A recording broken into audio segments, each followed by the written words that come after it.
pessoal, eu sou a Luli Lage e esse aqui é o Vênus em Arte, trazendo visibilidade feminina para a história da arte. Lembrando que nosso conteúdo agora está disponível de duas maneiras diferentes, como vídeo no YouTube e também como podcast disponível no Spotify. Vamos continuar hoje a nossa série sobre as mulheres pós-impressionistas, falando de uma britânica chamada Vanessa Bell. Antes de começar a falar da Vanessa, eu preciso destacar o fato de que ela era irmã de ninguém mais, ninguém menos do que a Virginia Woolf, essa escritora britânica maravilhosa. E a história das duas vai ter vários pontos em comum, porque elas eram irmãs, amigas e tudo mais. Não vamos falar tanto da Virginia aqui, apenas dos pontos em comum que elas tinham, mas que é muito legal conhecer a Vanessa, que hoje não é tão conhecida quanto a irmã, mas é conhecidíssima também, um nome gigantesco do pós-impressionismo britânico e de um modo geral.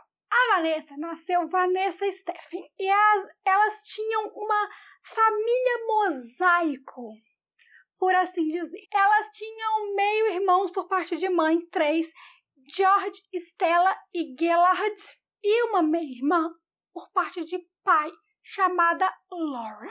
A Vanessa nasceu dia 30 de maio de 1879, lá em Londres, em Hyde Park Gate, número 22. Esse endereço é muito famoso por causa da Virginia Woolf e essa família, eles moravam todos juntos nessa casa. Isso foi bom para criar algumas relações e péssimo por causa de outras. A Vanessa era a filha mais velha do casal, então ela tinha esses meio-irmãos mais velhos, mas entre os irmãos de pai e mãe, ela era o mais velho. Ela tinha mais 2 irmãos homens, Toby e Adrian, e a Virginia. Os irmãos mais velhos, os meio-irmãos mais velhos da Vanessa, são bem conhecidos na história, principalmente porque já veio ao público que ele molestava as meninas. Tanto a Vanessa e a Virginia, quanto a Laura, que era a meia-irmã de todos eles, né? A Laura era a única que não tinha nenhum irmão dos dois lados nessa história. A mãe dela morreu de parto, a primeira esposa do pai dela. Então, pensando assim em retrocesso, justifica bastante a fragilidade da saúde mental da Virginia, que também é muito falado. A própria Vanessa declarou isso para o público em dado momento da vida dela. Dá muita raiva pensar nisso. Mas então é isso, elas viviam nessa casa e tinha uma divisão de gênero muito forte lá dentro, no que diz respeito à educação. Os meninos todos tiveram educação formal em escola, faculdade, tudo assim, tiveram acesso à educação de diversas formas, mas as meninas não.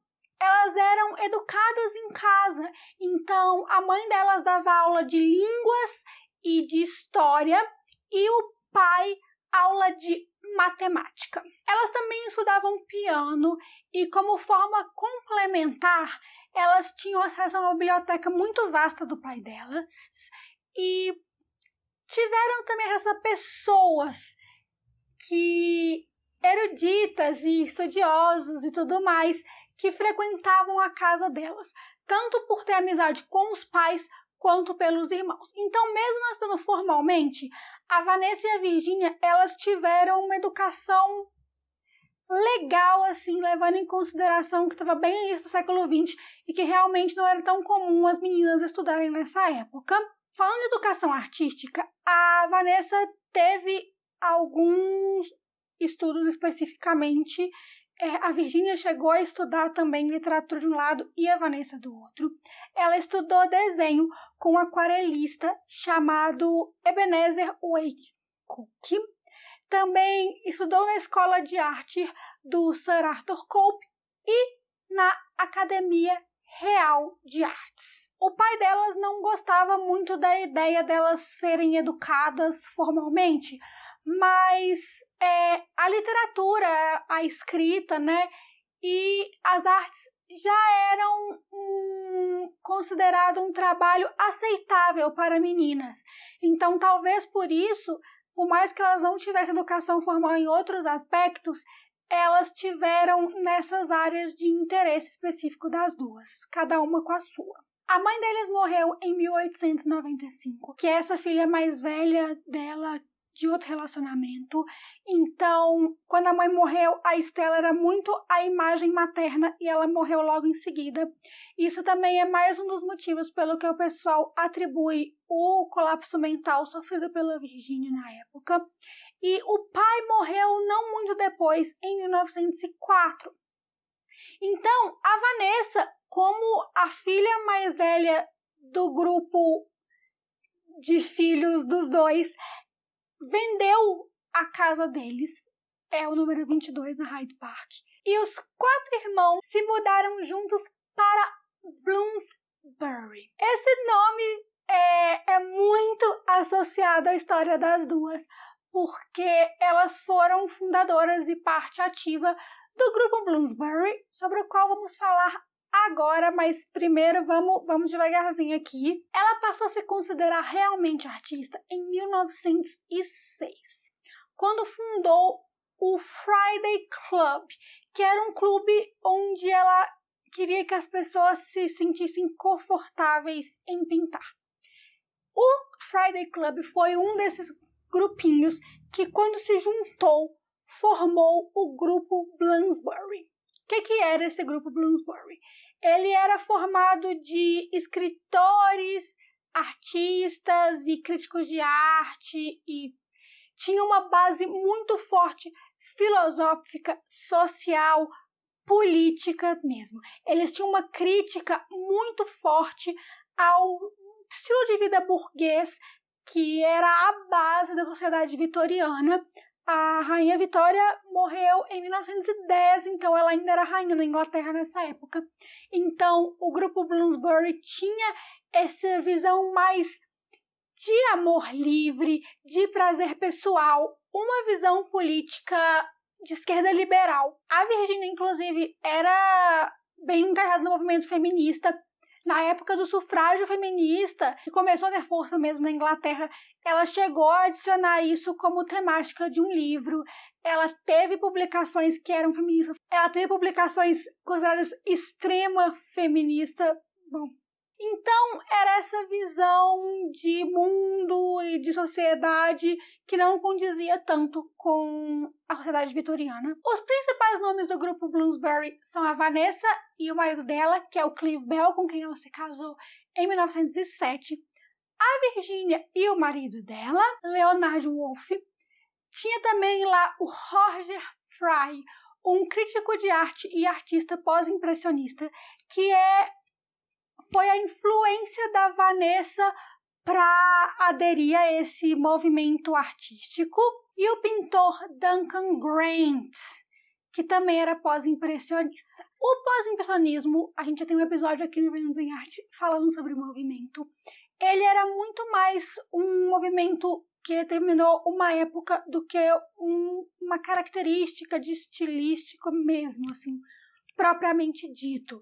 Ele não tinha regra nenhuma na produção, era só um movimento de vanguarda que continuava com o objetivo do impressionismo de quebrar com tudo que veio antes, mas de forma ainda mais diferentona, assim. Eles não tinham regra nenhuma. É realmente porque era um período sem muito nome, eles deram esse nome de pós-impressionismo. A Vanessa e o Clive tiveram 2 filhos, Julian e Quentin. Mas o casamento deles era aberto. O Roger Fry e o Duncan Grant são os principais amantes conhecidos da Vanessa. Eu não gosto muito de falar amante, porque na verdade eles sabiam do relacionamento, era aberto. Eu até consideraria os 2 namorados dela, porque se ela e o marido dela tinham um acordo que permitia isso, não faz sentido agir como se fosse uma coisa escondida, sabe? Inclusive, ela teve uma filha com o Grant, chamada Angélica, que o Clive Bell sempre criou e tratou como se fosse filha dele. Logo antes da Primeira Guerra Mundial, em 1911, o casal Bell se mudou com Duncan Grant e com um amante dele chamado David Garnett para Sussex. E lá, ela e o Grant trabalhavam com encomendas que o Fry enviava para eles. Ou seja, gente, não tem nenhum tabu aí nos relacionamentos. Era tudo aberto e condizia com esse espírito do amor livre que eles adotavam mesmo na época. Eu vejo muito na história da arte, na história da literatura, mulheres que tinham relacionamentos abertos, mas que abriam um espaço muito grande para um relacionamento abusivo. Na verdade, os maridos que meio que impunham isso a elas e elas meio que tinham que aceitar, e eles meio que opinavam muito nessas histórias e tudo mais. Mas o caso da Vanessa é um caso de casamento aberto bem de sucesso, sabe? Porque ela realmente era livre para viver a sexualidade. Ela não gostava de se encaixar nos padrões que eram vistos como arte feminina, ou que é uma coisa que não existe tanto, mas que acabava acontecendo porque as mulheres não tinham acesso às mesmas oportunidades dos homens. Elas tinham que se limitar a algumas temáticas. A Vanessa tentava de toda forma não se limitar a isso, e como ela estava inserida num grupo de pessoas super mente aberta, ela conseguiu de fato. A primeira exibição solo dela aconteceu em 1916. E ela pintava não só arte tradicional, como ela começou a caminhar também para esse início do design que aconteceu na época. Inclusive, ela era quem desenhava as jaquetas dos livros da Virginia, que foram publicados pelo Leonard Woolf na Hogarth Press, e teve uma parceria muito forte com o Duncan Grant. Eles fizeram um trabalho incrível que, em tradução livre, eu tô chamando de Serviço de Jantar das Mulheres Famosas, que é um conjunto de 50 pratos pintados com rostos de mulheres famosas da época, escritoras, dançarinas, atrizes, modelos. É um conjunto belíssimo, muito legal, e que condiz muito com isso delas valorizarem a imagem da mulher, não querer deixar a mulher passar como alguém inferior na sociedade. Trabalho muito incrível. A Vanessa já estava buscando a visibilidade feminina na história numa época em que nem se falava disso. Eles também pintaram juntos os murais da Igreja Berwick em 1942, que é uma igreja que tem história muito ligada à do grupo Bloomsbury. E é muito legal ver isso, né? Ela fazendo um trabalho ligado à igreja, que é uma instituição tão conservadora de um modo geral, e eles, um grupo progressista, fazendo isso, saber que a igreja deu abertura para eles, essa paróquia específica, é também muito legal de se ver. A Vanessa morreu aos 81 anos, em 1961. E o Duncan Grant morreu alguns anos depois dela, mas foi enterrado ao seu lado, como um casalzinho mesmo. Porque, por mais que o Clive Bell fosse o marido dela e eles tiveram um relacionamento legal, fizeram parte, produziram arte tudo juntos, o Clive era crítico de arte, o Duncan foi um grande parceiro dela, não só romanticamente, que talvez nem seja o mais relevante aqui, mas artisticamente também. Agora a gente vai falar um pouquinho de algumas obras da Vanessa, começando por Virginia Woolf, um retrato da irmã dela, que é um óleo sobre painel de 1912, já é logo ali no início do grupo Bloomsbury. É muito legal ver ela retratando a própria irmã.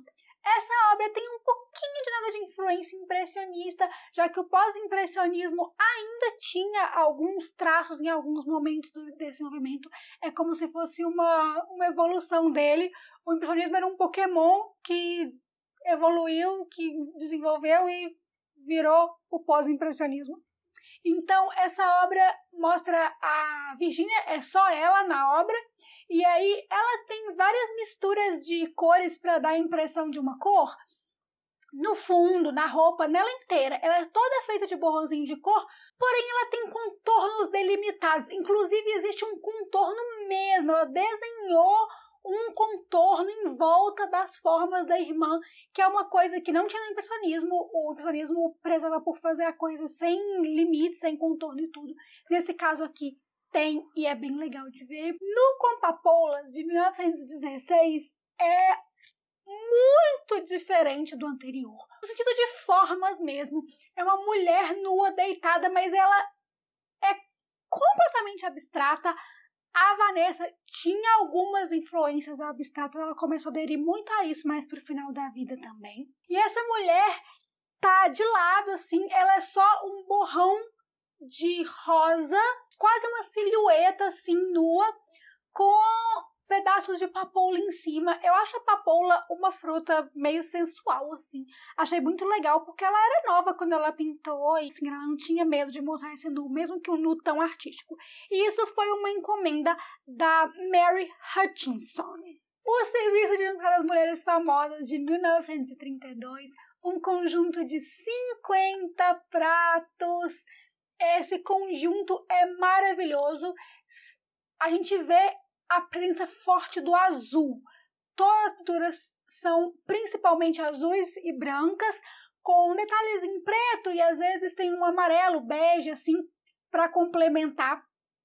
E o conjunto inteiro visto junto é muito, muito lindo, porque você vê essas mulheres de épocas diferentes, de funções na sociedade diferentes, todas aí juntas, sendo homenageadas por eles. Vale muito a pena. Se você tá vendo isso pelo Spotify, procura, por favor, esse conjunto, porque ele é belíssimo. De 1932, Cachorro Sally, de Leonard Woolf. Era o cachorrinho do Leonard, ou cachorrinha, acho que Sally deve ser feminino. Um óleo sobre papel. Essa pintura também tem o cachorro como imagem principal e não tem mais nenhum elemento em volta. É só a cachorrinha deitada, mas que também tem essa característica dos borrões de cor e de tinta para formar a imagem. É borrão total, essa é só feita de borrão. As linhas delas são bem bagunçadinhas, não são delimitadas que nem aquele retrato da Virginia do qual a gente falou agora. Então, acho bem legal, porque tem uma influência impressionista na atividade de entre 1940 e 1942, é um dos murais da igreja Berwick, que ela e o Duncan Grant pintaram juntos. É um mural que está bem acima de duas abóbadas, assim, bem bonito. Faz parte ali da arquitetura da igreja. E é isso, cena bíblica mesmo. É bem diferente do resto do que ela fez, mas muito bonito de ver. E para fechar, Clube da Memória, de 1943. É uma pintura que retrata 11 dos principais associados do grupo Bloomsbury. Então, entre as pessoas que estão presentes nessa pintura, é uma imagem vista de longe, as formas pouquíssimo definidas, é um bando de borrão também. E tem ela, tem o Clive, o Duncan, até o filho dela, o Quentin, nessa imagem. São 11 dos principais membros desse grupo que ela fez parte, que ela fundou e que é tão importante na história da arte, da literatura e tudo na Inglaterra. Espero que vocês tenham gostado de conhecer Vanessa Bell, irmã da nossa querida Virginia Woolf. Eu, às vezes, tenho vontade de dar louca aqui e falar da Virginia Woolf também, apesar de eu não entender tanto de literatura. A minha área é artes plásticas mesmo, mas é porque ela é um nome gigantesco da história da mulher. Mas é muito legal que a gente tenha a irmã dela, então, para poder falar um pouquinho. Vamos conversar nas redes sociais, podem me chamar aí, nas redes são todas Lulilage. Eu quero muito conversar com vocês, falar sobre esse assunto e etc. A gente se vê no próximo episódio aqui do Vênus em Arte, ainda falando sobre pós-impressionismo. Vejo vocês lá. Bye, bye!